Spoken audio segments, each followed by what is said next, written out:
जब कोई भी यमदूत अयोध्या में प्रवेश नहीं कर पाया तो इससे क्रोधित यमराज स्वयं अयोध्या की ओर चल दिए। पर जैसे ही वे अयोध्या के मुख्य द्वार पर पहुंचे, हनुमान जी ने उनका मार्ग रोक दिया।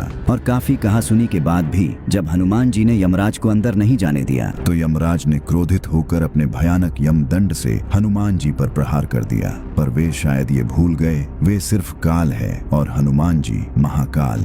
दरअसल त्रेता युग के अंत में श्री राम की लीला समाप्त होने को थी और तभी अचानक पूरे यमलोक में शोक मनाया जाने लगा, क्योंकि कुछ देर पहले ही यमराज घायल अवस्था में कराहते हुए पृथ्वी से यमलोक में प्रवेश किए थे। किसी भी यमलोक वासी को ये समझ नहीं आ रहा था कि क्या हुआ है और सभी के काल यमराज की ये दशा किसने की। ऐसा कौन पृथ्वीवासी है जो यमराज से भी शक्तिशाली है? असल में यह सब कुछ दिन पहले हुए यमराज और चित्रगुप्त के बीच एक गंभीर बहस का परिणाम था। चित्रगुप्त ने यमराज से कांपते हुए कहा, प्रभु, अब वो समय आ गया है जब आपको श्री राम से पृथ्वी लोक छोड़ने का आग्रह करना होगा, पर इसमें एक बहुत ही बड़ी समस्या है। इस पर यमराज ने कहा, कैसी समस्या चित्रगुप्त, साफ साफ बताओ। तब चित्रगुप्त ने कहा, प्रभु, अयोध्या में पिछले कई वर्षों से कोई भी यमदूत प्रवेश ही नहीं कर पाता। इस वजह से अयोध्या के किसी भी मनुष्य की मृत्यु नहीं हो पा रही। आप चाहे तो यमदूतों से पूछ सकते हैं। और तब यमराज के पूछने पर यमदूतों ने बताया कि जब वे अयोध्या के समीप पहुंचते हैं तो अयोध्या के द्वार पर पहरा दे रहे एक वानर के शरीर से निकलता हुआ प्रकाश जैसे ही उनके शरीर पर पड़ता है तो उनके शरीर जलने लगते हैं और इसलिए वे आगे नहीं बढ़ पाते। यह सुन यमराज के पूछने पर जब चित्रगुप्त ने ये बताया कि वो वानर कोई और नहीं स्वयं हनुमान है, तो यमराज ठहाके मारकर हंसते हुए कहने लगे, तुम लोग हनुमान से इतना डर रहे हो, मैं चाहूँ तो किसी के भी प्राण ला सकता हूँ, फिर वो हनुमान किस गिनती में है। और इतना कहते ही यमराज अपने महिष भैंसे पर सवार होकर अयोध्या की ओर चल पड़े। पर जैसे ही वे अयोध्या के द्वार पर पहुंचे, हनुमान जी उनके सामने आ गए। हनुमान जी ने अत्यंत विनम्रता से प्रणाम करते हुए कहा, हे धर्मराज, आप मृत्यु के देवता हैं, आपका यहाँ आना अशुभ संकेत है, कृपया बताएं आप यहाँ क्यों पधारे हैं। यमराज ने अपने अहंकार भरे स्वर में कहा, हनुमान, मेरे मार्ग से हट जाओ, मैं यहाँ श्री राम से मिलने आया हूँ, क्योंकि उन्होंने अपने लीला की जो अवधि निर्धारित की थी वो समाप्त हो चुकी है।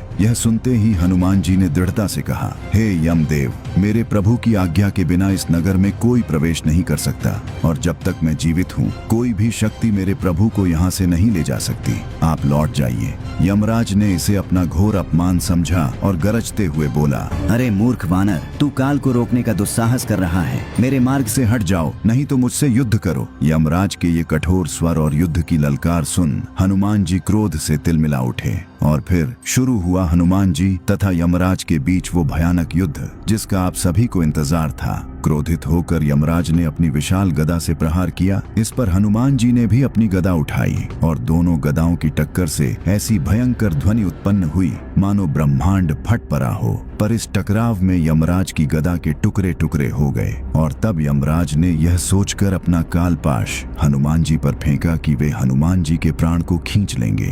पर हनुमान जी ने उसे हवा में ही पकड़ा और अपने दोनों हाथों से ऐसा खींचा कि उसके टुकड़े टुकड़े हो गए। अपनी पराजय समीप देख यमराज क्रोध से तिलमिला उठे। उन्होंने अपना सबसे प्रलयंकारी अस्त्र यमदंड निकाला और गर्जना करते हुए हनुमान जी पर अमोघ यमदंड से प्रहार कर दिया। उस प्रलयंकारी यमदंड को अपनी ओर आता देख हनुमान जी का शांत और सौम्य मुखमंडल प्रलयंकारी तेज से धधक उठा। उन्होंने अपना रूप इतना विकराल कर लिया कि यमराज उनके सामने एक चींटी के समान लगने लगे और जैसे ही वह अमोघ यमदंड उन तक पहुंचा, हनुमान जी ने अपना विशाल मुख खोला और उस अमोघ यमदंड को ठीक वैसे ही निगल गए जैसे उन्होंने भगवान शिव का त्रिशूल निगला था। यह देख यमराज के होश उड़ गए और इसी समय क्रोधित हनुमान जी ने यमराज पर अपनी गदा से ऐसा प्रहार किया कि यमराज दर्द से कराहते हुए भागने लगे। उन्होंने युद्ध से पीछे हटना ही उचित समझा। यमलोक पहुंचकर भी यमराज कांप रहे थे। वे पराजित हो चुके थे और अब उनके मन में हनुमान जी को परास्त करने की तीव्र इच्छा ने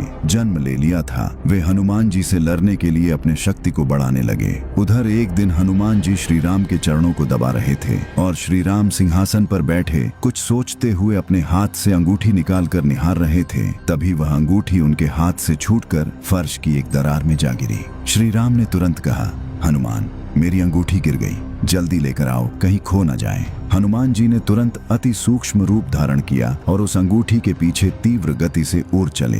पर यह क्या, हनुमान जी अपनी पूरी गति से उड़ रहे थे, पर वे अंगूठी को पकड़ ही नहीं पा रहे थे। उन्होंने पूरी पृथ्वी के कई चक्कर लगा दिए, पर अंगूठी की गति और तीव्र होती गई। हनुमान जी पसीने पसीने हो गए। उनको समझ नहीं आ रहा था कि प्रभु की ये कैसी लीला है। इधर हनुमान जी अंगूठी के पीछे भाग रहे थे, उधर यमराज अयोध्या की ओर दोबारा प्रस्थान कर चुके थे। तभी हनुमान जी ने देखा वह अंगूठी सुमेरु पर्वत की एक कंदरा में जा गिरी। हनुमान जी तुरंत वहां पहुंचे, पर गुफा के द्वार पर बैठे एक वानर ने उन्हें रोकते हुए कहा, कौन हो तुम? इस पर हनुमान जी ने कहा, मैं हनुमान हूँ। यह सुनकर वह द्वारपाल वानर ठहाके मारकर हंसते हुए बोला, इतना दुर्बल वानर हनुमान कैसे हो सकता है? और असली हनुमान जी तो अंदर हैं। यह सुन आश्चर्य से हनुमान जी ने अंदर वाले हनुमान जी से मिलने की इच्छा जताई। जैसे ही द्वारपाल वानर अनुमति लेकर आया, हनुमान जी ने अंदर प्रवेश किया और अंदर आते ही उन्होंने एक ऐसे दिव्य वातावरण का अनुभव किया जो स्वयं श्री राम के समीप होने से भी अधिक मनोरम था। और तभी सामने सिंहासन पर बैठे